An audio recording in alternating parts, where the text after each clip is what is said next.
anak dari junjungan di istana, kurang lebih Pak Presiden, anaknya sedang akan bertarung begitu ya, kalah, maka masih ada kesempatan untuk jadi gubernur Jakarta. Menghambat lawan dari sekarang sudah dilakukan. Anak presiden dapat keuntungan sebelum bapaknya lengser. Ada rencana presiden yang menguntungkan putra mahkota. Ya, anak kita kalah, kita mau lakukan apa?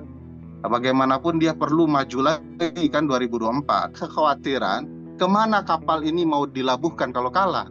Kan tidak bisa dibiarkan karam begitu saja. Kalau menang ya itu tadi. Bagaimana kapal lawan tidak bisa berlabuh di dermaga yang sangat penting, yaitu Gubernur DKI. Kalau yang sana jadi presiden, nanti bisa saja adik kakak itu presiden sama gubernur DKI. Oh. Jadi emang wah, ini luar biasa. Jadi mengotori demokrasi kita ini yang selama ini kita bangun susah payah. Ya. Jadi demokratisasi DKI juga tidak boleh ditunjuk oleh presiden. Ini benar cawe-cawenya terlalu jauh dan menciderai demokrasi lah. Kepentingannya jangan-jangan ya juga kepentingan partai politik begitu. Ya patut kita curiga. Presiden tahu ini membujuk teman-teman. Ada kepentingan pragmatis, contoh nih. Apakah ini ada barter nih? Pemilihan kepala daerah kan menurut Undang-Undang 10/2016 adalah bulan November. Ya, tiba-tiba pemerintah dan DPR menyepakati bulan September. Tapi sudah sepakat berdua nih bulan September dan akan ada ruang yang sangat besar bagi presiden untuk cawe-cawe. Masih aktif dong. Berarti kan agendanya September. Nah, apa yang menghalangi presiden untuk menunjuk seseorang kalau kewenangannya sudah ada? Aneh kalau presiden dan bawahannya pura-pura linglung dengan pembahasan ini. Kok kami baru tahu, pura-pura terkejut? Loh, ada apa? Ya. Orang bahaya tak? Saya yakin kan itu nggak masuk akal secara ilmu tata negara. Sangat mudah untuk membalikkan kondisi yang sama di daerah-daerah lain, di provinsi dan kabupaten kota lain. Karpet terbang untuk juga memindahkan mekanisme pemilihan secara tidak langsung untuk daerah lain di Indonesia. Ini kan sebenarnya agenda yang sempat gagal 10 tahun sebelumnya. Publik menolak pemilihan kepala daerah tidak langsung. Pilkada yang berbiaya tinggi, yang mahal, itu bisa dialihkan ke pembangunan. Ini narasi yang berbahaya loh. RUU DKJ ini juga jadi parameter komitmen demokrasi pemerintah dan DPR ya, yang bermasalah, sangat fatal ya, ketika menjadikan pemilihan gubernur itu oleh presiden. Warga Jakarta itu sangat demokratis sampai yang terjadi yang tidak kita inginkan ya. Demokrasi ini jangan dilihat wah ini biayanya, apalagi di Jakarta itu kan itu bisa kondisinya memang udah babak belur ya Pak. Rezim Jokowi itu bisa menciptakan simsalabim yang dadakan ya. Apa yang tampak di depan seringkali di dalam rezim Jokowi beda dengan apa yang bergerak di belakang. Tiba-tiba jadi tuh barang undang-undang kita sendiri pusing gitu ya. Jadi orang dibuat linglung dengan permainan politik.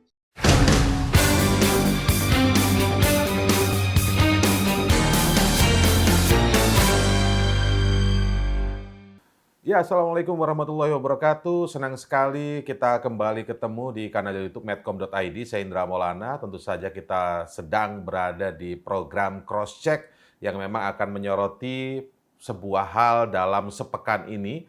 Tentu saja salah satu yang paling mendapat sorotan pemberitaan dalam sepekan ini adalah tiba-tiba munculnya soal gegap gempita bahwa Gubernur DKI Jakarta ke depan akan menjadi dipilih oleh presiden. Nah, sebelumnya pemilihan langsung, masyarakat bisa memilih langsung para calonnya, tetapi setelah dengan dugaan alasan adanya IKN begitu, maka akan dibuat ke depan Gubernur DKI Jakarta itu dipilih langsung oleh presiden terpilih. Langsung ke pertanyaan pertama. Oke, langsung saja saya ke Bang Bim Benyamin, tokoh masyarakat Jakarta, yang juga merupakan calon anggota legislatif dari Partai Nasdem untuk daerah pemilihan Jakarta. Nah, ini penting sekali Bang Bim harus menyampaikan ini. Bang Bim ini melihat secara umum dulu deh, bagaimana soal RUU DKJ ini atau Daerah Khusus Jakarta ini ada di dalamnya aturan atau pasal ya mungkin ya, yang disebutkan bahwa Gubernur DKI Jakarta itu nanti akan dipilih oleh Presiden, tidak dipilih oleh rakyat langsung melalui pemilu kada. Bagaimana Bang Bim? Iya, Mas Indra, Mas Ferry, ini tadinya kami senang sekali. Jadi seperti pucuk dicinta ulam tiba gitu ya. Karena IKN sudah ada, ini terlepas dari setuju tidak setujunya IKN. Karena 2015 saya mengajukan judicial review ke Mahkamah Konstitusi. Hal apa? Tentang eh, apa namanya, wali kota dipilih secara langsung, tidak appointed, tidak ditunjuk oleh gubernur. Itu Ini wali kota tidak. Jakarta ya maksudnya ya? Ya, Kota Untuk Jakarta. Wali kota, Bupati Kota Jakarta. Tidak dikabulkan itu. Alasannya apa? Alasannya karena ibu kota. Karena ibu kota tidak apa-apa, tidak dipilih secara demokratis gitu ya. Nah, begitu IKN terbit, kami juga, wah ini berarti dulu kan tidak boleh gitu kan. Wali kota dipilih secara demokratis. Sekarang IKN, ibu kota sudah pindah, boleh dong. Waktu itu alasannya seperti itu. Tetapi tidak menyangka bahwa ini bukan saja wali kota, bupati ditunjuk, tetapi gubernurnya juga ditunjuk begitu kan. Jadi kita kaget lah, kok seperti ini gitu ya. Jadi sepertinya tidak menghargai hak demokrasi warga Jakarta. Padahal warga Jakarta itu sangat demokratis. Contohnya apa? Contohnya RT, RW itu dipilih secara demokratis oleh masyarakat gitu ya. Jadi wah ini kita mau memilih pemimpin gitu ya, tidak bisa wakil apa namanya wali kota, bupati, gubernur. Nah, itu pelanggaran konstitusi pasal 18 ayat 4 bahwa gubernur, bupati, wali kota dipilih secara demokratis itu. Jadi kemarin juga kita sampaikan kalau saja dipaksakan ya, ini begitu diundang-undangkan, besok sudah ada yang mengajukan judicial review ke Mahkamah Konstitusi. Dan itu kan akan sia-sia kerja daripada DPR dan pemerintah gitu. Jadi sekali Ya. lagi bahwa kita menolak itu. Tapi dari awal memang ketika pembahasan ini muncul di Balik itu tidak ada usulan soal gubernur dipilih oleh presiden ya, Bang Iya, Bim ya? jadi begini ya, ini kan tahapan saya apa namanya rapat juga Kemendagri ya. Itu apa namanya bahwa ini sebenarnya yang kami apa nama asumsi kami itu ya RUU-nya dari pemerintah karena memang kita sering rapat dengan pemerintah ya di Dirjen Oda. Tetapi begitu kemarin di rapat itu menjadi RUU inisiatif DPR. Loh, ini kok jadi berubah begitu kan? Jadi ada dua yang mengejutkan soal gubernur dipilih secara apa namanya appointed, ditunjuk dan juga ini RUU-nya Ya, jadi ya. RUU versi DPR gitu. Hmm. Oke, jadi ada perubahan yang juga mengejutkan, apalagi masyarakatnya nih, kalau yang di DPR aja tadi banyak yang nggak tahu gitu kan. Udah Ferry mencermati kronologis hal-hal yang mengejutkan di ini, ada yang menyusupkan, udah Ferry melihatnya kayak apa nih udah Ferry? Dan secara aturan ketenagaran. Kalau saya melihat dari aspek ketatanegaraan ada 3 yang menjadi masalah utama ya. Mungkin akan banyak kalau semakin bergulir. Pertama inkonsistensi di dalam konsep ya. Kedua membingungkan dalam sikap. Dan ketiga terlalu politis. Inkonsistensi dalam sikap itu kita ketahui bahwa berkali-kali publik menolak pemilihan kepala daerah tidak langsung. Dan kita ketahui bahwa penentuan sifat kekhususan yang dikaitkan dengan pemilihan kepala daerah itu ada background historinya. Ada sejarah yang berkaitan dengan berbagai kepentingan dan kebijaksanaan founding fathers and mothers kita, bahkan para pelaku ketatanegaraan kita. Kita ketahui Aceh kekhususannya ya karena ada sejarah di sana yang kita perlu pahami. Yogyakarta ada sejarah di dalamnya, dan Papua ada sejarah sangat penting di dalamnya. Jakarta ada aspek geografis politik. Ini ibu kota ya, jadi ada titik singgung yang perlu dicermati secara baik dan benar soal keberadaan ibu kota. Nah, kita ketahui sekarang ibu kota sudah mau dipindahkan. Titik singgung antara presiden dan gubernur akan semakin jauh. Padahal titik singgung antara presiden dan gubernur itu sangat tipis saat masih di Jakarta ibu kotanya. Tetapi pemilihan tetap melalui proses demokrasi. Bayangkan itu. Karena semua paham pemisahan kekuasaan dan bagaimanapun gubernur adalah bawahannya presiden. Dan tidak ada persinggungan yang kemudian mengganggu proses demokrasi elektoral untuk kepala daerah di Jakarta. Nah, titik singgungnya makin jauh, tapi seolah-olah Jakarta itu akan berbenturan dengan presiden sehingga harus ditunjuk oleh presiden, kan jadi agak janggal. Dan kedua soal sikap, tadi Pak Bim sudah cerita itu beberapa hal. Tapi yang lebih menarik sebenarnya sikap Mendagri sebagai wakil pemerintah pusat menyatakan tidak setuju. Kalau sebenarnya dalam ilmu perundang-undangan, wakil pemerintah sudah menyatakan tidak setuju, pasal 10 yang kita hebohkan ini sudah selesai sebenarnya.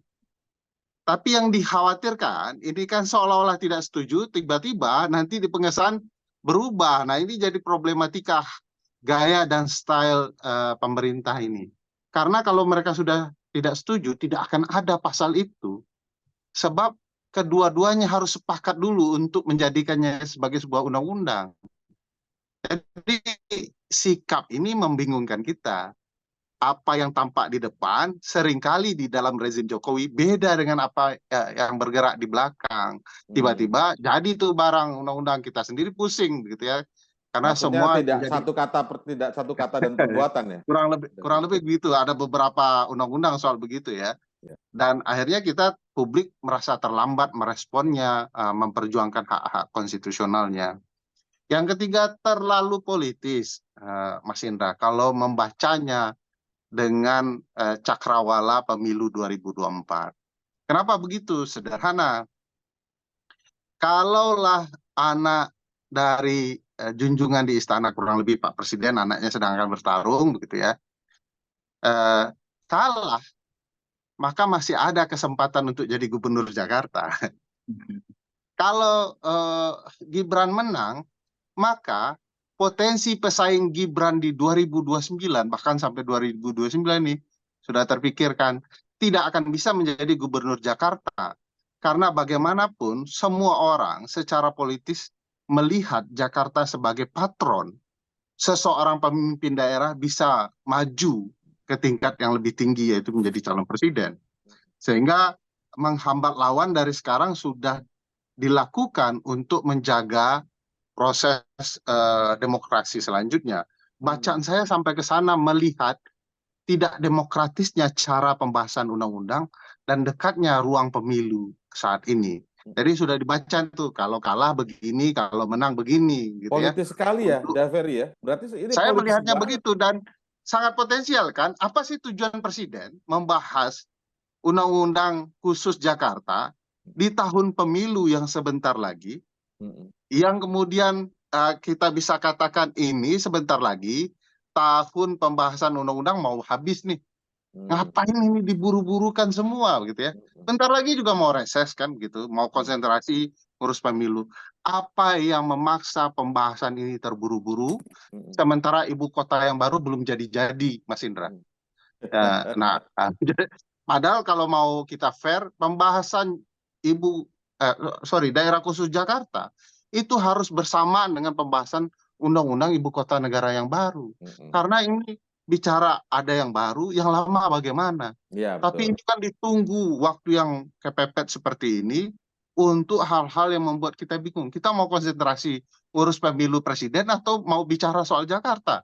Jadi orang dibuat linglung dengan permainan politik yang sangat potensial dilarikan kemana-mana. Tapi kalau tadi kan kita bicara subjeknya presiden ya, seolah-olah kemudian juga RUU DKJ ini adalah presiden yang sedang bergerak. Tapi tadi itu kalau disebutkan bahwa inisiatifnya sekarang ini adalah inisiatif DPR, gimana tuh Bang Ferry? Dan kalau kita lihat tadi disinggung juga udah Ferry bahwa sikap Mendagri yang dalam hal ini adalah presiden ya, pemerintah ya, itu tadi ngomong menolak gitu loh. Jadi gimana kira-kira ini? Pendekatannya mungkin akan sangat tata negara, tapi saya mau menyederhanakan begini. Ya. Kuasa presiden dalam pembentukan undang-undang itu jauh lebih powerful dibandingkan DPR. Oke. Bayangkan dari 5 tahapan pembentukan undang-undang itu semuanya dimiliki oleh presiden. Ya. Perencanaan, penyusunan, pembahasan, sistem presidensial ya karena memang powernya presiden di sana. Jadi aneh kalau presiden dan bawahannya pura-pura linglung dengan pembahasan ini. Kok kami baru tahu? Nah, begitu ya. Itu aneh ya? Kami Itu tidak aneh setuju banget ya? Itu pasti aneh banget ya? Aneh betul. Pasti aneh gitu ya. banget ya? Iya, ya begitu. Jadi Mas Indra, tiba-tiba draftnya sudah jadi, pura-pura tidak tahu kan gitu ya. Kalau saya jadi pemerintah, dibohongi seandainya begitu ya, tiba-tiba masuk pasal-pasal yang tersembunyi, ya saya ngambek. Sudah nggak usah dibahas, selesai itu. Kalau bicara kepentingan berdua, nah ini kan ada yang aneh nih. Dari semua tahapan ada kekuasaan presiden di dalamnya, tiba-tiba di belakang pura-pura terkejut. Loh, ada apa? Ya. Orang bahaya tak? Gitu ya. Nggak bahaya tak gitu ya. Oke, saya coba garis bawahi lagi ya. Jadi gini, tadi disebutkan bahwa kalau misalnya Mendagri dalam hal ini adalah menteri bawahan presiden mengatakan tidak setuju dan tadi disebut nggak tahu kok tiba-tiba ada usulan ini, itu aneh. Karena sejak awal dan beberapa stepnya semuanya adalah pemerintah. Walaupun disebutkan undang-undang itu, RUU itu inisiatifnya DPR ya. Semua tahapan lebih banyak pemerintah. DPR ada di tahap keempat, gitu ya, Daveri ya. Sampai tahap keempat, di situ baru DPR gitu ya. Nah, jadi aneh kalau misalnya sampai kemudian pemerintah ini linglung. Saya ingin pendekatannya ke situ dulu. Jadi nggak mungkin nggak tahu harusnya pemerintah Ya, dalam Mendagri maupun dari tahap presiden. pertama sampai keempat mereka berdua. Oke.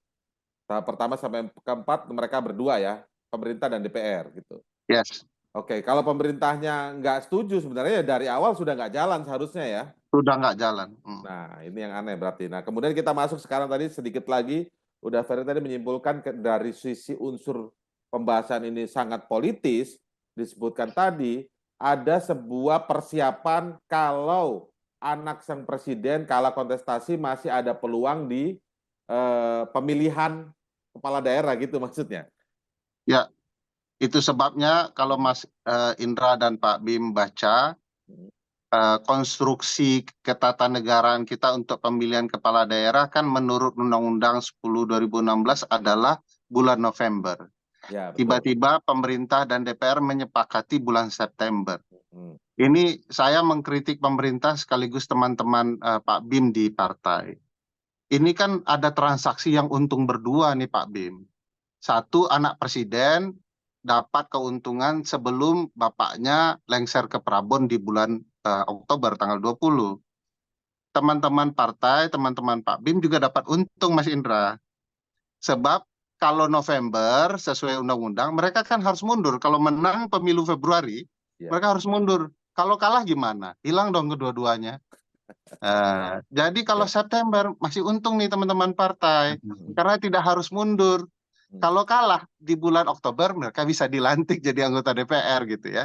Jadi presiden tahu ini membujuk teman-teman partai politik untuk kemudian kepentingan politiknya bisa jalan. Jadi teman-teman partai juga harus konsisten. Ini ada rencana presiden yang menguntungkan putra mahkota. Kita tidak boleh terima ini karena demokrasi kita akan rusak. Kita sudah sepakat bulan November ya November. Tapi sudah sepakat berdua nih bulan September dan akan ada ruang yang sangat besar bagi presiden untuk cawe-cawe sebelum bulan Oktober, sebelum lengser ke Prabon, sesuai agenda ketatanegaraan kita untuk kemudian cawe-cawe di bulan September dalam pemilihan kepala daerah termasuk pemilihan gubernur. Sehingga tinggal tunjuk doang, ini akan jadi begini dan begitu ya. Dan bagi saya agenda ini terang benderang, jelas sekali terbaca ada kepentingan-kepentingannya dari sudut bacaan politik dan ketatanegaraan di perspektif kenapa Oke. dimajukan bulan September. Saya coba nyambungin sedikit lagi biar nggak bingung. Jadi dimajuin September, artinya presiden masih menjabat kan, belum lengser ke Prabowo. Sebulan lagi. Nah, kalau kemudian RUU DKJ ini goal dengan usulan ditunjuk presiden, kalau Gibran yang merupakan anaknya itu kalah, gitu kan, yang nunjuk tetap presiden, bukan presiden terpilih ya, presiden yang masih aktif ya. Masih aktif dong, kan Berarti ada agendanya September.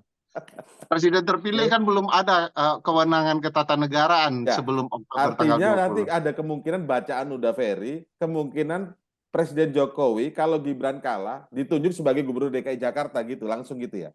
Lo secara undang-undang dan prinsip konstitusional, Pak Gibran itu kan belum berhak menjadi calon wakil presiden. Ya, ya, ya. Tapi kan tiba-tiba dengan berbagai modus bisa maju. Ya. Nah, apa yang menghalangi presiden untuk menunjuk seseorang Sekedar. kalau kewenangannya sudah ada? Start di November gitu. Ya kita harapkan juga sesuai dengan schedule yang ada November ya.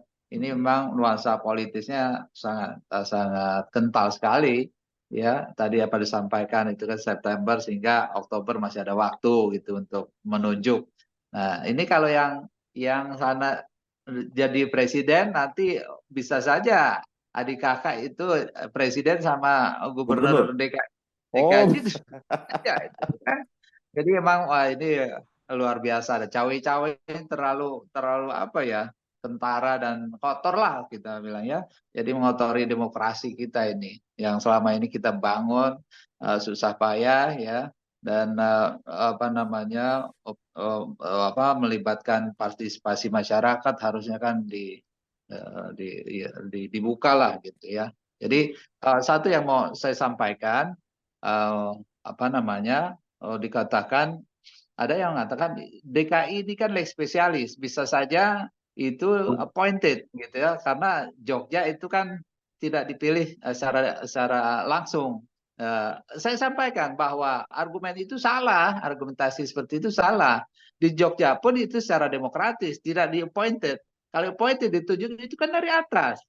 Kalau di Jogja kan nggak ditunjuk dari atas. Jadi demokrasi di Jogja itu masyarakatnya yang menginginkan itu sultan otomatis jadi gubernur. Itu kan demokratis gitu, bukan ditunjuk dari atas. Itu beda. maksudnya bukan ditunjuk oleh presiden ya. Iya, tidak Bukan ya. ditunjuk oleh Oke. presiden. Jadi demokratisasi, otonomisasi di Jogja tetap jalan begitu. Jadi DKI juga tidak boleh apa namanya ditunjuk oleh presiden. Karena memang harus dijalankan pasal 18 ayat 4 itu. Gubernur, bupati, wali kota dipilih secara demokratis itu. Berarti kalau dengan ada gelagat ingin seperti ini, seperti di usulan Gubernur DKI Jakarta tidak ditunjuk oleh presiden, ini apakah secara tidak langsung menunjukkan bahwa IKN sendiri belum siap ini berarti ya? Bang Bim, kira-kira analisis Bang Bim gimana? IKN ini Pak Ferry paham itu. Kesiapannya nggak bisa 1-2 tahun, 10 tahun, 20 tahun gitu. Nah, saya sendiri mau saya sampaikan ketika saya di DPD 2004-2009 itu saya sama Pak Sarwono almarhum itu juga melihat bahwa perpindahan ibu kota bukan ibu kotanya tapi pusat pemerintahan ini beda gitu ya. Jadi ibu kota tetap, pusat pemerintahan yang dipindahkan, tapi nggak harus dikaji juga. Karena ada beberapa negara juga di Amerika, New York, Washington, di Kuala Lumpur sama Putrajaya, ya itu pemisahan. Jadi supaya nggak terlalu berat bebannya, Kota Jakarta pusat pemerintahannya dipindah. Tetapi pusat pemerintahannya dipindah juga kan harus melihat apa namanya ya keamanannya. Kalau di IKN itu waduh repot lah ya, siapa yang mau mengamankan daerah sana kalau ada serangan-serangan itu kan. Jadi lagi-lagi bahwa ini benar cawe-cawenya terlalu jauh dan menciderai demokrasi lah ya. Saya rasa gitu Mas Indra, Pak Ferry. Ya. Jadi kita tidak setuju lah dengan gubernur DKI itu ditunjuk oleh presiden gitu. Ya. Kalau kita melihat statement dari Ketua Umum Partai Nasdem Pak Bim, di mana Pak Bim ada di sana, Bang Bim, itu menyatakan bahwa ini adalah keputusan gegabah, kalau tidak salah itu dari quotation-nya seperti itu ya. Kutipannya adalah keputusan gegabah. Ya, langsung menolak. langsung menolak. Dan ini menariknya begitu loh. Bagaimana perjalanan kok bisa berubah di tengah-tengah para anggota DPR juga terkaget-kaget. Kalau saya bertanya ke beberapa teman-teman yang ada di DPR itu ya, kok sekarang baru ini sih, bukannya kemarin-kemarin harusnya ini usul ini nggak ada, kok tiba-tiba ada. Ya. Maka kemudian ditulislah kemudian sebuah berita gitu. Ini misterius. Nah, Ini bahaya nih di DPR ini. Kok bisa ada sesuatu yang misterius? Kalau wakil rakyat yang ada di sana itu merasa ini misterius, ini nggak sehat nih buat masyarakat ini. Ini kita nggak hanya ngomong soal undang-undang sekarang aja ya, tapi beberapa hal yang lain gitu loh. Mungkin udah Ferry bisa agak sedikit bantu ini, Iya, menjelaskan atau mungkin juga punya informasi sudah lain. ada Ayu Titi nih, makin Mbak seru. Titi, apa kabar Mbak Titi? ya, Assalamualaikum. Baik, Mas Iya, Indra, Pak salam Bim, dan kenal juga, Ferry. Bu Titi. Baik, ya, Alhamdulillah, Ya, sehat-sehat Pak Sep- semuanya. ya, oke. Silakan Mbak sehat-sehat. Titi. Yuk. Sepertinya di antara kita berempat hanya Mas Indra yang kurang yakin bahwa rezim Jokowi itu bisa menciptakan simsalabim yang dadakan ya. Kalau Yuk Titi sudah dari lama yakin rezim ini main buru-buru gitu. Saya mungkin juga Yuk Titi ya, sebagian orang HTN bukan tidak setuju ibu kota negara baru, pusat pemerintahan baru dan segala macam. Cuman nggak simsalabim begitu, nggak sangkuriang begitu. Ini dalam kurang waktu 2 tahun mau memindahkan ibu kota, kan bera aja ratusan tahun itu. Jadinya cuma begitu, Mas Indra. Jadi butuh proses panjang ya. Amerika 250 tahun selama kemerdekaan mereka 3 kali memindahkan ibu kota, 5 kali selama dijajah Inggris. Dan itu prosesnya betul-betul dipikirkan matang-matang, tidak gerasa gerusu. Tinggal dibuat undang-undangnya dipaksakan ya tanpa ada proses hak-hak publik untuk ikut campur, harus ada kepentingan yang kemudian diperjuangkan bersama, lalu jadi undang-undangnya. Saya dulu sempat bertanya itu Mas Indra, ini buat undang-undang IKN, tapi di dalamnya tidak bicara soal mau diapakan Jakarta. Jadi kayak mau ninggalkan, itu merantaunya mau pergi ke negeri jauh gitu, meninggalkan tempat yang mau ditinggalkan tanpa dipikirkan apa yang mau dilakukan. Nah, cara berpikir begitu memang dari awal sudah salah begitu ya. Dan apa yang kemudian berimbas belakangan itu bagian dari tidak terencananya proses pemindahan itu dengan baik, termasuk dengan kondisi Jakarta. Nah, sekarang simsalabim baru lagi. Begitu orang mau fokus ke undang-undang penyelenggaraan pemilu, tiba-tiba Gubernur Jakarta diisukan. Saya tidak tahu motifnya persisnya kenapa tiba-tiba pembahasan ke Gubernur Jakarta, apakah mau mengubah kondisi asam folat menjadi asam sulfat begitu ya. Tapi yang jelas ini sesuatu yang kemudian merusak fokus dan konsentrasi publik dalam melihat cakrawala kepemiluan kita Februari nanti. Dan ini seolah-olah betul-betul tanpa rencana merusak konsentrasi dan melanggar prinsip konstitusional kita. Saya melihat ya memang motifnya akan lebih banyak politis seperti yang saya sampaikan tadi, Mas Indra. Ini mungkin baru teringat, ini kalau seandainya anak kita kalah, kita mau lakukan apa? Bagaimanapun dia perlu maju lagi kan 2024 begitu ya. Tapi Nah, kalau udah anak Ferry kita, dari penjelasan udah Ferry ini minimal kita tahu sempat bahwa beliau sempat berpikir akan kalah berarti dong ya. Berarti masih ada iya pikiran pasti kalah ada. ya. Karena begini Mas, saya dan teman-teman membaca misalnya peta survei dan lain-lain ya. Karena ini kan kewajiban kita juga melindungi konstitusional kita.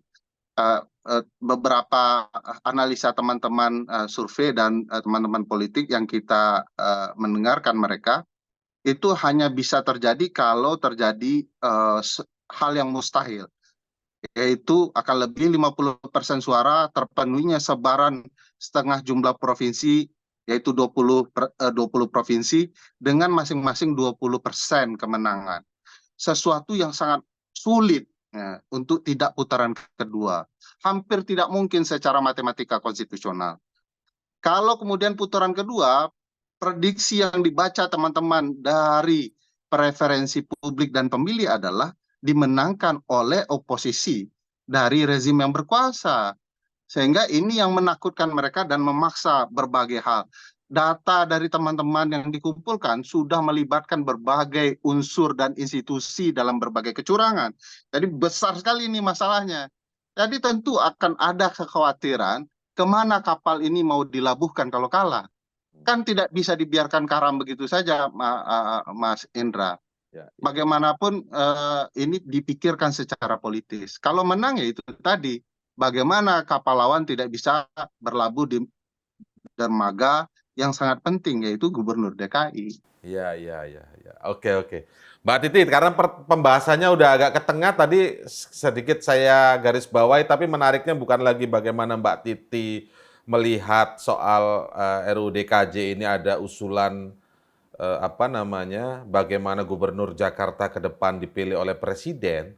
Ini sudah pada masuk dugaan bahwa kemungkinan kenapa dikeluarkan usulan pasal tentang gubernur dipilih oleh presiden, ini sifatnya udah politis karena secara yang lain-lain tadi udah membingungkan, bahkan misterius nih kok tiba-tiba muncul usulan ini gitu, padahal di pembahasan balik sebelumnya nggak ada gitu Mbak Titi.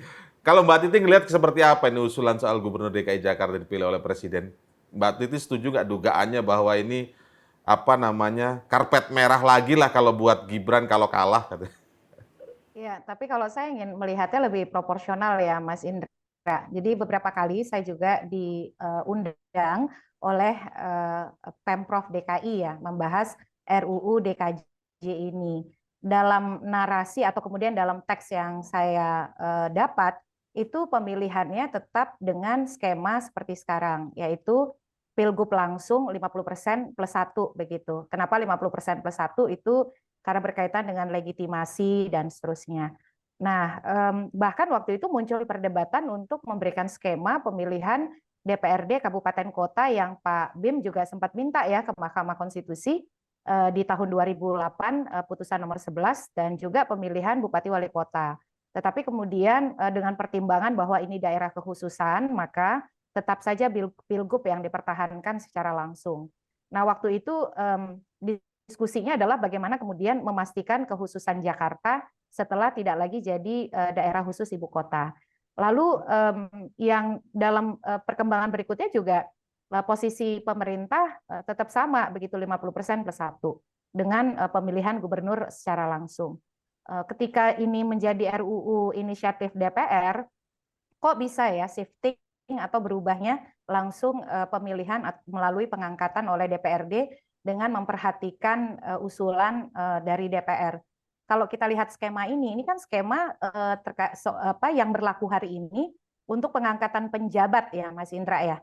Penjabat gubernur, bupati, wali kota itu kan dilakukan juga begitu pengisiannya. Untuk gubernur dipilih oleh presiden dengan memperhatikan usulan DPRD. Kalau bupati, wali kota, Mendagri dengan memperhatikan juga usulan DPRD. Faktanya adalah usulan itu tidak pernah terukur dipertimbangkan atau tidak pernah transparan, tidak pernah akuntabel. Akhirnya hanya menjadi hak eksklusif dari eksekutif, yaitu Presiden dan Menteri Dalam Negeri. Itu praktiknya selama ini. Jadi itu ilustrasi saja buat semua yang masih mengiyakan mekanisme pengisian gubernur, bupati, wali kota oleh eksekutif. Ternyata pertimbangan itu tidak pernah transparan, akuntabel, dan benar-benar menjadi pertimbangan pada praktiknya gitu ya. Nah, yang mengherankan adalah mengapa kemudian narasi itu bisa muncul dari parlemen, bisa muncul dari DPR. Saya sendiri bertanya-tanya, walaupun argumentasinya untuk efisiensi ya, karena alokasi pilkada yang berbiaya tinggi, yang mahal, itu bisa dialihkan ke pembangunan. Ini narasi yang berbahaya loh, sebab kalau DKI yang APBD-nya saja di atas rata-rata tertinggi di Indonesia, itu anggarannya ini DKI ini posisi masih ibu kota ya, kan nanti kalau bergeser ke IKN pun tidak serta-merta APBD-nya melorot begitu. Itu ingin dialihkan argumentasi memindahkan pemilihan dari langsung menjadi tidak langsung untuk pembangunan. Ini saya menangkap skenario yang mungkin jauh lebih besar, yaitu bagaimana memindahkan mekanisme pemilihan kepala daerah di seluruh wilayah Indonesia secara tidak langsung. Karena kenapa? Malah bisa ke sana ya arahnya kemungkinan Mbak, malah bisa dengan ke sana. narasi ini ya. Betul, dan Bahaya ini kepentingannya jangan-jangan ya juga kepentingan partai politik begitu. Ya patut kita curiga Mas Indra, karena kalau alasan efisiensi untuk Jakarta yang satu tidak punya persoalan soal anggaran. Jadi biaya demokrasi elektoral itu bisa dipastikan ya Pak Bim dan Daveri tidak akan mengganggu sama sekali biaya untuk pembangunan infrastruktur dan lain sebagainya. Walaupun mau dicari alasan dialihkan dan lain sebagainya ya bisa saja begitu. Yang kedua dari sisi literasi politik dan juga digital DKI Jakarta terlepas kontroversi apapun itu adalah salah satu daerah terbaik di Indonesia. Indeks demokrasi di Jakarta itu indeks demokrasi tertinggi di Indonesia. Nah, ketika misalnya kemudian kondisi objektif yang mendukung praktik demokrasi yang berjalan baik itu kemudian malah beralih menjadi pemilihan tidak langsung, sebenarnya sangat mudah untuk membalikan kondisi yang sama di daerah-daerah lain, di provinsi dan kabupaten kota lain. Dan itu kalau udah Ferry menghindari menggunakan karpet merah ya, dia mengatakan karpet terbang. Nah itu akan jadi karpet terbang untuk juga memindahkan mekanisme pemilihan secara tidak langsung untuk daerah lain di Indonesia. Dan itu pernah terjadi. Kalau kita agak mundur ke belakang di tahun 2014, persis di penghujung masa jabatan DPR 2009-2014, itu muncul Undang-Undang Nomor 22 tahun 2014, pemilihan gubernur, bupati, wali kota oleh DPRD, yang kemudian karena ada penolakan yang masif dari publik, SBY mengeluarkan Perpu Nomor 1 tahun 2014 yang menjadi Undang-Undang Nomor 1 2015 mengembalikan pemilihan oleh DPRD ke pemilihan langsung. Kok langgamnya berulang gitu ya. Jadi saya menangkap intensi atau kemudian motif yang jauh lebih besar nampaknya, dan itu pintu masuknya istilah kekhususan. Di mana-mana yang namanya kekhususan tidak menghilangkan praktik baik yang sudah berjalan di suatu daerah, tapi justru yang diklaim sebagai kekhususan itu justru menghilangkan praktik baik yang sudah berjalan di DKI Jakarta. Harusnya kan fokus kekhususan itu adalah mencari kekhususan untuk Jakarta. Apakah dia sebagai ibu kota ekonomi, pusat bisnis, dan lain sebagainya, itu yang harus dipikirkan.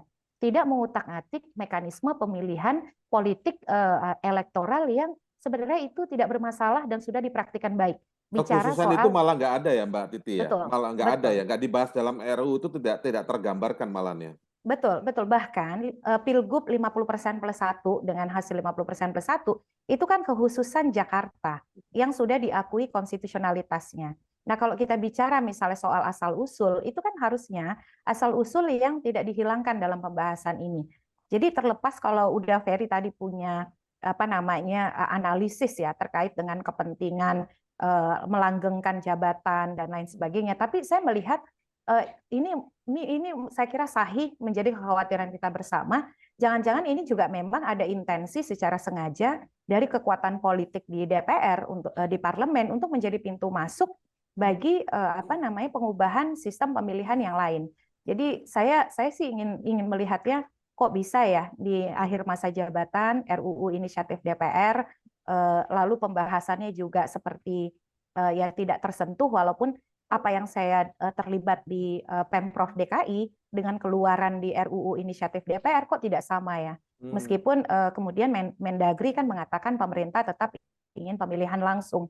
Tetapi ya kita ini situasi politik yang selalu dinamikanya tidak bisa terduga dan kita harus pasang red alert alarm yang sangat nyaring nih untuk situasi hari ini begitu. Menarik ini perspektif yang jeli dari Mbak Titi tadi ya. Jadi kalau udah Ferry tadi kurang lebih menurut kesimpulan saya ya, kurang lebih ada upaya pelanggengan dinasti lah sebenarnya secara sederhananya. Kalau dari perspektif Mbak Titi, jeli sekali tadi Mbak Titi melihat soal narasi, kalau Jakarta saja dinarasikan dananya lebih baik untuk pembangunan, tidak pilkada, apalagi daerah-daerah yang misalnya anggaran ataupun pendapatan daerahnya itu nggak besar seperti Jakarta, itu malah langsung ditunjuk-tunjuk langsung aja. Sentralistik, kembali ke sentralistik berarti Mbak Titi ini. Betul, betul. Itu yang paling dikhawatirkan ya, bahwa narasi kekhususan itu menjadi pintu masuk untuk resentralisasi. Jadi dia tidak hanya akan berhenti pada Jakarta, tetapi argumen yang sama juga akan digunakan untuk daerah-daerah lain. Nanti dia akan bicara soal daerah terluar. lalu kemudian daerah termiskin dan 3T seterusnya. tadi ya Betul, misalnya. 3T tadi. Jadi seolah-olah orang yang miskin, orang yang terluar, terbelakang begitu ya, itu tidak berhak untuk mendapatkan demokrasi. Nah, ini Tidak boleh memilih dan dipilih akhirnya gitu ya. betul, betul. Jadi ini kan sebenarnya agenda yang sempat gagal 10 tahun sebelumnya. Nah, sekarang muncul lagi, bahkan juga sama polanya di penghujung masa jabatan. Jadi kalau saya sih, kita memang harus bicara melihat lanskap politiknya lebih utuh begitu. Karena ada beberapa memang dari pengalaman masa lalu, partai politik juga punya kepentingan di sini. Dan jangan-jangan kemudian ini menjadi pintu masuk kesepakatan politik untuk bagi-bagi kan. Itu yang kita juga harus ini perhatikan. Karena kalau kita lihat pola penjabat ya, penjabat gubernur, bupati, wali kota, itu kan juga ada ragam kepentingan yang diwadahi di situ. Nah, jangan-jangan dijangkau karena kita sudah punya pola nih, Mas Indra. Ketika ada calon tunggal, itu kan beberapa kekuatan elit menganggap bahwa berkompetisi merebut suara rakyat itu lebih tidak menjanjikan kepastian. Maka kemudian kita melihat nih, peningkatan calon tunggal dari pilkada ke pilkada. Dari 3 daerah di 2015 menjadi 9 daerah di 2017, lalu 16 daerah di 2018, dan yang terakhir 25 daerah di 2020. Jadi intensi untuk menghindari kompetisi itu ada begitu. Bahkan ada juga sebenarnya calon tunggal, tapi supaya nggak terlihat tunggal dibuatin calon boneka, itu harus dihitung juga itu Mbak. Harus dihitung, jangan-jangan betul. jauh lebih banyak lagi. Betul, 2 calon rasa calon tunggal ya, atau kemudian calon boneka ya, itu fakta lah gitu. Saya kira ulasannya sudah banyak. Nah ini memang Mas Hendra ya, ini kejelian kita dan kejernihan kita itu harus utuh nih melihat ini, apalagi selisih antara hasil pemilu Februari 2014 itu kan hasil pemilu sudah ketahuan dengan pelantikan calon terpilih DPR 1 Oktober, Presiden 20 Oktober, itu 8 bulan. 8 bulan maksudnya itu 2024 ya? 2024. Jadi bisa saja ini bergulir menjadi isu liar, tidak berhenti pada RUU DKJ, tapi kita masih punya pekerjaan rumah, undang-undang RUU Mahkamah Konstitusi. Lalu perubahan undang-undang pilkada. Perubahan undang-undang pilkada yang keempat itu juga menggeser jadwal pilkada dari November ke September. Nah, itu lebih ini lagi tuh kalau kita lihat. Itu yang tadi disebut karpet terbang, udah fair sama Pak Bim. Waduh, bahaya nih demokrasi kita nih Pak Bim. Pak Bim sendiri kan alih-alih yang diinginkan Pak Bim, orang di Jakarta untuk tingkat kotanya saja ingin diajukan ke Mahkamah Konstitusi, ingin diubah supaya bisa dipilih langsung rakyat ya. Kalau sekarang kan penunjukan ya sifatnya ya. Karena alasannya karena Jakarta adalah ibu kota gitu. Nah sekarang aja Pak Bim menginginkan agar wali kota pilih langsung oleh rakyat. Ternyata sekarang ada wacana gubernurnya malah ditunjuk, bukan dipilih langsung oleh rakyat. Nah ini gimana dengan narasi yang digambarkan Mbak Titi tadi, ancaman buat kita nggak Pak Bim? Ya, bahwa lex spesialis ini daerah akan ada 4 daerah istimewa, daerah istimewa khusus itu ya. Lex spesialisnya itu bukan dari segi demokratisasi dan otonomi. Jadi artinya demokratisasi otonomi daerah itu harus tetap dijalankan. Tadi saya sampaikan kan, di Aceh, di Papua, di Jogja itu demokratisasi dijalankan, otonomi dijalankan gitu. Di Jakarta harusnya juga dijalankan. Jadi lex spesialis, daerah khusus, daerah istimewa itu tidak ada kaitannya dengan demokrasi, dengan otonomisasi. Itu kalau Jakarta kan kekhususannya ibu kota, kan begitu. Papua, Jogja, ada tersendiri. Jadi tadi apa yang disampaikan Bu Titi itu sampai jauh sekali kalau sampai terjadi gitu ya, bahwa itu sangat-sangat melanggar konstitusi pasal 18 ayat 4 bahwa gubernur, bupati, wali kota dipilih secara demokratis itu. Jadi benar-benar kalau sampai itu diundang-undangkan itu merubah demokrasi kita, benar-benar merusak lah ya pelanggaran konstitusi. Jadi mudah-mudahan saja tidak terjadi. Saya juga mengusulkan kemarin baiknya itu nanti undang-undang DKJ itu dikaji dulu dan dibahas nanti setelah Februari. Jadi ini kan lagi sibuk semua, nih partai lagi sibuk-sibuk terus ketok begitu kan lucu juga kan. Jadi apa dikatakan Pak Ferry ini sangat sangat politis ya, Bu Oke. Titi juga ya. Jadi baiknya ini ditunda lah gitu ya, ditunda. Tapi emang sudah mulai kelihatan sih ya, artinya nih dari Kementerian Dalam Negeri juga kan sudah kayak gitu. Saya berharap ini akan ditunda dan tetap dijalankan. DKI ini gubernurnya dipilih secara langsung elected gitu. Sebagai jurnalis kok saya sering melihat pola-pola seperti ini sering terjadi ya. Ada aturan yang muncul tiba-tiba seolah-olah cek ombak, tiba-tiba menteri yang ngomong tidak setuju gitu. Sudah Ferry, dengan menteri yang menyatakan tidak setuju itu apakah otomatis berhenti atau bagaimana udah Ferry kira-kira? 3 ya perspektifnya, inkonsisten, membingungkan dalam sikap, dan terlalu politis. Ada 3, saya sudah uraikan. Nah, kenapa membingungkan dalam sikap? Karena secara ilmu perundang-undangan, begitu pemerintah mengatakan tidak setuju, selesai itu pembahasan pasal 10 kalau saya tidak salah. Berakhir itu. Karena tanpa persetujuan berdua, nggak terjadi kabulnya. Jadi akad nikahnya batal itu antara pemerintah dan DPR. Nah, saya merasa heran saja. Ternyata yang kita lihat itu ya peristiwa berulang ya. Satu bilang tidak, satu bilang ini inisiatif yang lain. Tiba-tiba jadi itu barang dan itu terjadi di berbagai undang-undang. Nah, kalau dilihat, dibaca berbagai alasan DPR dan pemerintah, saya yakin kan itu nggak masuk akal secara ilmu tata negara, lebih spesifik ilmu perundang-undangan. Misalnya, gitu ya, mereka mengatakan bahwa ini penghematan anggaran.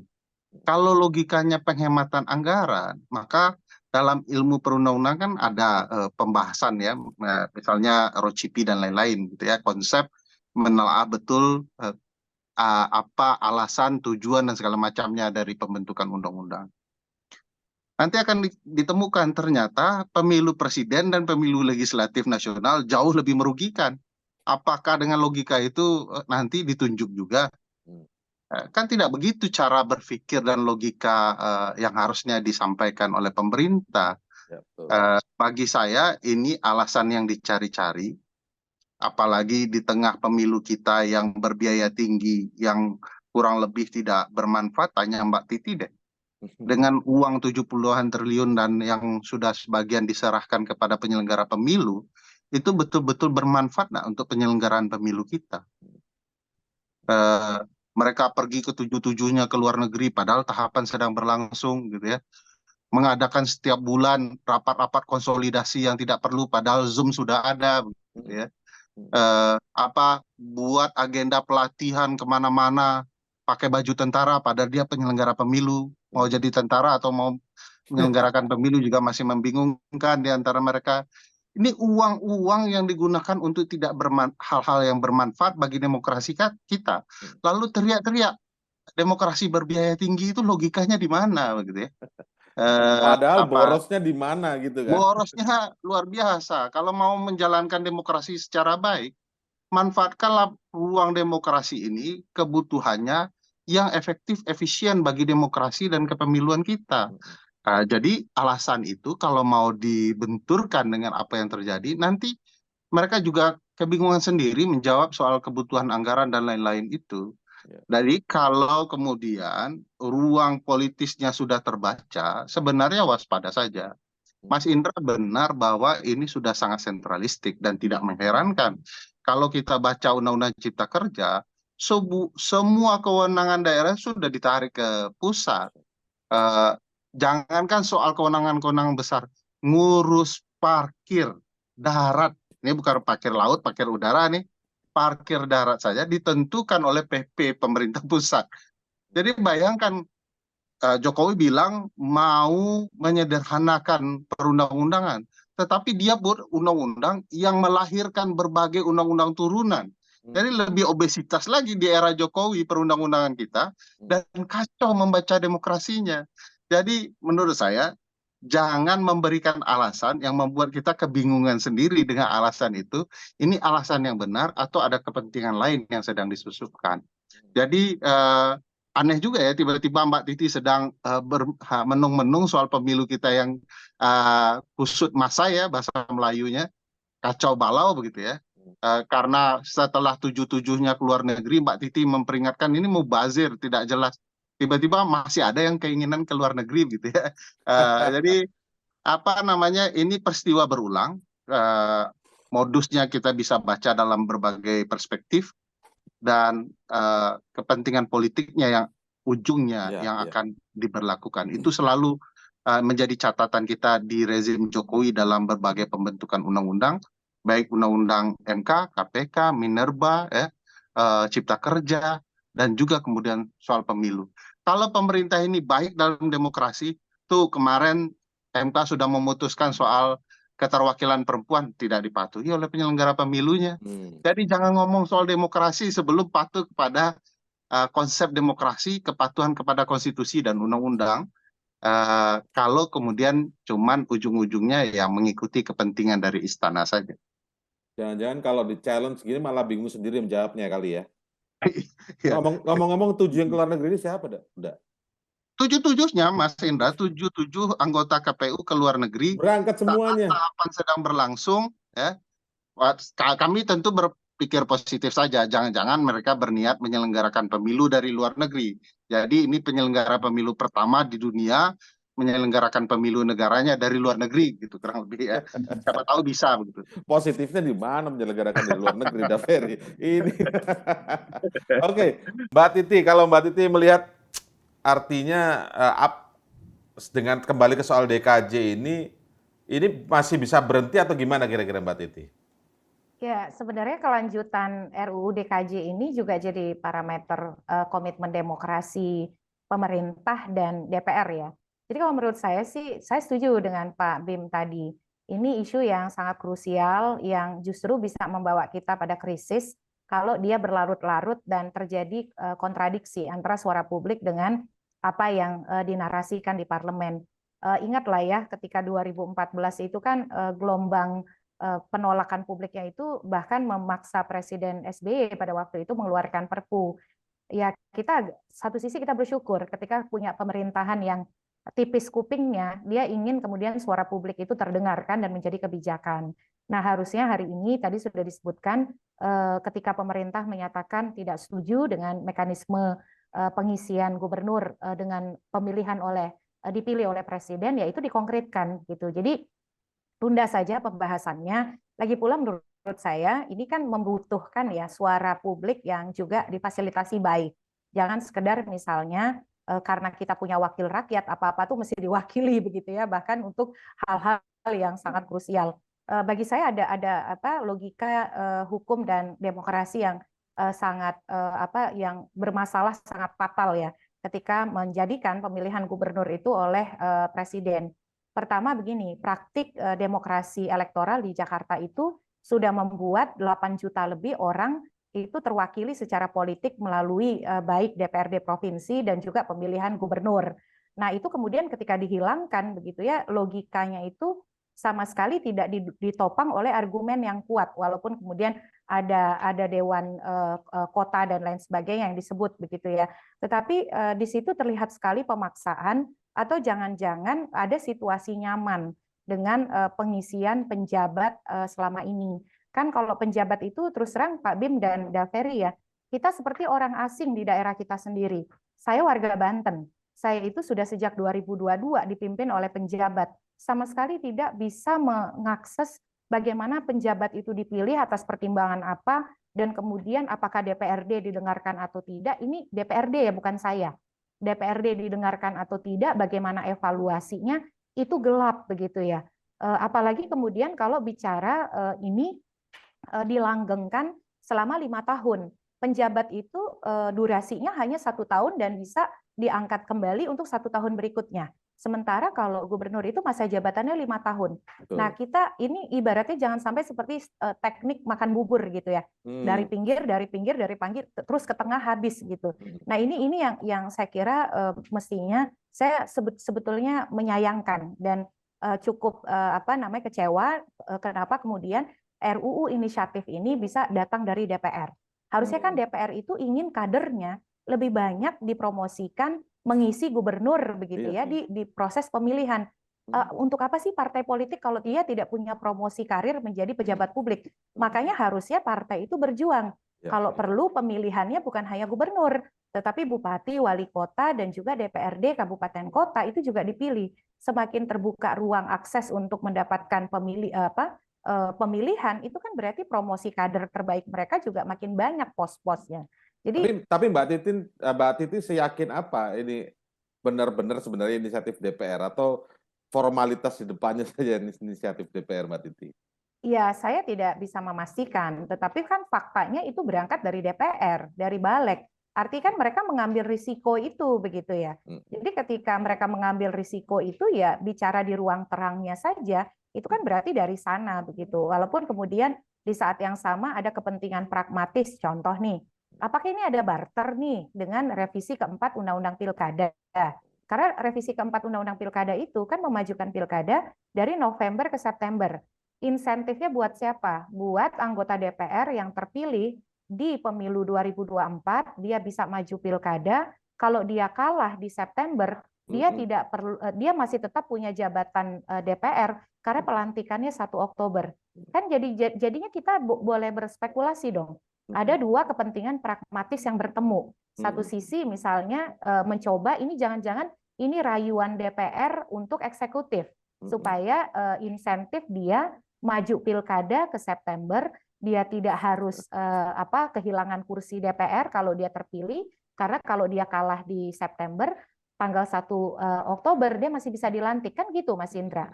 Jadi ini bagi saya sih matis lah ya, ada barter betul. undang-undang di sini ya. Bahkan kalau menurut saya semestinya RUU Pilkada itu undang-undang Pilkada tidak usah direvisi. Kita ini sudah jalannya terlalu jauh, posisi Desember, Pilkada mau November, harusnya tahapan Pilkada itu sudah terbit karena tradisi pemilu sebelumnya 1 tahun sebelum Pilkada tahapan jadwal program itu sudah rilis. Tapi kita sampai hari ini nih belum rilis. Dan kita masih bicara revisi terbatas Undang-Undang Pilkada. Janji Pak Pratik selaku Mensesnek, Undang-Undang Pemilu, Undang-Undang Pilkada tidak direvisi karena sudah dipraktikkan baik dan kita praktikkan dulu untuk 2024. Kalau sampai ada revisi terbatas, itu patut kita curigai dan kita pertanyakan apa motifnya, apa kepentingannya, dan siapa yang ingin diperjuangkan melalui revisi tersebut. Padahal untuk pelaksanaan November harusnya setahun, sekarang pun harusnya sudah jalan. Ini malah maju ke September gitu ya. Betul. Dan belum ada tahapan, belum ada tahapan. Ya, betul. Jadi gimana nih kalau undang-undangnya saja belum direvisi, produk hukum teknisnya, PKPU-nya kapan mau diterbitkan? Jadi jangan sampai kita ini seperti negeri simsalabim ya. Simsalabim semuanya cukup kita punya Pak Bim Benyamin aja begitu. Nggak perlu punya simsalabim gitu, cukup punya Pak Bim saja. Saya disalahin terus, Bu. Itu di mana nyambungnya sih Mbak Titi? Bim Salabim, Bim Benyamin maksudnya gitu. Oke, sebagai penutup Bang Bim sebagai penutup silakan. Bang Bim silakan sebagai penutup. Iya, terima kasih banyak Mas Indra, ini Pak Ferry, Bu Titi, ini menarik sekali. Memang harus kita hati-hati lah ya. Jadi jangan sampai nanti bicara ini tapi akhirnya kan jadi juga. Kita harus hati-hati itu dan sampai yang terjadi yang tidak kita inginkan, yaitu tadi disampaikan bahwa lebih baik itu ditunda aja RUU DKJ itu setelah Februari gitu ya. Ada satu yang mau saya sampaikan, kalau dikatakan DPR itu memang belum tidak berarti semua ya, karena memang di DPR itu kan orang-orang politik juga, orang partai, jadi diwakili oleh fraksi-fraksi. Jadi kita lihat juga bahwa di DPR itu sekarang banyak yang menolak, yang kemarin menerima sekarang tolak, tapi kami dari Nasdem memang sudah menolak. Jadi ada beberapa fraksi yang menolak gitu ya. Jadi tidak bisa dilihat bahwa DPR semua fraksinya. Ini sudah banyak yang menolak dan juga Kemendagri juga sudah menolak. Ya kita harapkan mudah-mudahan ini ditunda lah, karena memang harus pertama harus apa namanya, tidak bertentangan dengan Undang-Undang Dasar, itu konstitusi kita. Pertama itu. Kedua juga soal tadi Ibu Titi sampaikan, Pak Ferry, bahwa demokrasi ini jangan dilihat, wah ini biayanya, apalagi di Jakarta itu kan itu bisa dilakukan ya. Ini juga kita sampaikan juga beberapa hal undang-undang dikaji ini soal pembagian keuangan daerah. Jakarta itu nggak kebagian itu pajak yang dipungut di DKI itu nggak ada, tidak seperti daerah istimewa, daerah khusus daerah istimewa yang lain. Lalu juga soal mau saya sampaikan ini di pasal 18B ayat 2 itu, ayat 1 ayat 2, bahwa negara mengakui menghormati satuan masyarakat hukum adat, itu juga kami dari Jakarta juga menyuarakan soal kebetawian itu. Nah itu juga belum diakomodir, harus ada cantolan. Nanti memang detailnya bisa saja di Perdasus nantinya. Tapi ya kita lihatlah, mudah-mudahan Kalau ini tetap berjalan dan disahkan, kira-kira gimana Bang Bim? Nasdem sebagai yang menolak keras ini, apa yang akan pastinya dilakukan? banyak yang menolak. Pastinya kita begitu diketok, itu besoknya sudah ada judicial review, dan ini kan akan sia-sia nantinya DPR mengetok undang-undang itu, dan akan mencederai juga, akan degradasi citra DPR nantinya. Judicial review di MK, sementara MK-nya sekarang banyak sorotan dari publik. Gimana Bang? Iya. Di situ aja kita ini berarti ya. Iya, ya seperti itulah. Memang harus kita perjuangkan lah. Kondisinya memang udah babak belur ya Pak Ferry ya, Bu Titi ya. Luar biasa. Oke, tapi paling tidak ini menambah wawasan kita semua ya, pengetahuan tadi, perspektif Mbak Titi, Bang Bim, dan Uda Ferry tadi. Kita harus juga melihat di balik sekedar soal DKJ ada hal-hal besar yang harus kita khawatirkan juga sebagai masyarakat agar bisa bersikap kritis ya, tidak terlena dengan hanya soal kepuasan publik dan lain sebagainya, tapi bisa bersikap kritis, dan masing-masing ketika bersikap kritis tentu saja akan punya peran masing-masing yang kita tidak tahu nanti perannya akan seperti apa. Terima kasih untuk sementara ini waktunya Uda Ferry, Mbak Titi Anggraini, Bang Bim Benyamin atas waktunya di Crosscheck. Assalamualaikum warahmatullahi wabarakatuh. Salam. Terima kasih Mas Indra. Baik, itu tadi diskusi kita di akhir pekan kali ini dalam Crosscheck. Terima kasih untuk Anda yang terus menyaksikan Crosscheck setiap hari Minggu pukul 10 waktu Indonesia Barat di kanal YouTube medcom.id. Saya Indra Maulana pamit undur diri. Assalamualaikum warahmatullahi wabarakatuh.